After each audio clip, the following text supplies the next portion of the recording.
Good news para sa ating mga guro, may matatanggap kayong performance-based bonus o PBB bago ang Kapaskuhan.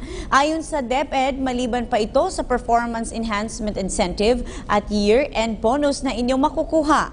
Kaugnay niyan, nagpahayag naman ng pasasalamat ang ilan sa ating mga kababayang guro at sinabing malaki ang may tutulong nito para sa kanilang pamilya. May report ang aming kasamang si Joy Gumatay. Bilang pagkilala sa natatanging kontribusyon ng mga guro sa pagpapaunlad ng edukasyon sa Pilipinas, binigyang diin ng Department of Education na patuloy ng pinoproseso ng Department of Budget and Management ang ipinangakong performance-based bonus o PBB na matatanggap nila bago sumapit ang Kapaskuhan.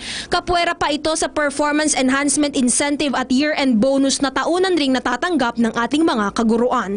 Kaya hindi pa man natatanggap ang ipinangakong financial benefit ng pamahalaan, laking pasasalamat pa rin ni Teacher Ellen Joy Palangan mula sa Surigao del Sur sa pagkilala sa kanilang paghihirap para mabigyan ng kalidad na edukasyon ang libu-libong kabataan na dumadaan sa kanyang kamay taon-taon. Sabi nila, i-release daw bago magpasko. So, sulit pag matatanggap na namin yon kasi yun nga, para makapamasko naman ang buong pamilya at yung mga pinaghirapan namin, yung mga paghihirap namin sa pagtuturo ay masuklian naman syempre. Tuwang-tuwa rin dito si Teacher Connie Iguin mula sa Makati City dahil sa loob ng mahigit 20 taon niyang pagtuturo ay ramdam na ramdam niya ang kagipitan lalo pat kinakailangan niyang magpaaral ng 4 na anak. Kumbaga is hindi sapat pero alam mo naman ng mga teacher kung ano yung meron, siya yung pinagkakasya para mairaos ang pag-aaral ng mga anak. Kaya napakalaking bagay, malaking blessing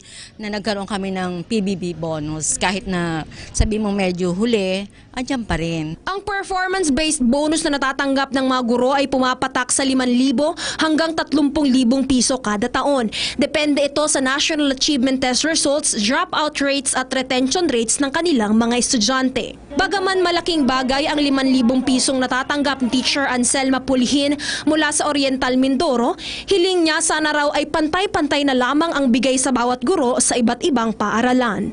Pare-pareho naman po ang mga inaata sa aming trabaho. Kung ang mga guro na nakakatanggap ng mas mababa, talagang makakakita kayo ng reaksyon na sabi sana hindi na ako nagsipag, pantay ang lahat ng mga kaguruan at pag nagkita-kita ay masaya lahat at walang masama ang mukha, ay sana po equal share na lang. Patuloy na umaasa sila Teacher Ellen, Connie at Anselma na tataas ang kanilang antas pinansyal sa pamumuno ni Pangulong Rodrigo Duterte matapos nitong ipangako na bibigyan niya ng salary increase ang mga ito tulad ng kanyang ipinangako sa mga sundalo at pulis na Pilipino. Para sa PTV News, Joy Gumatay.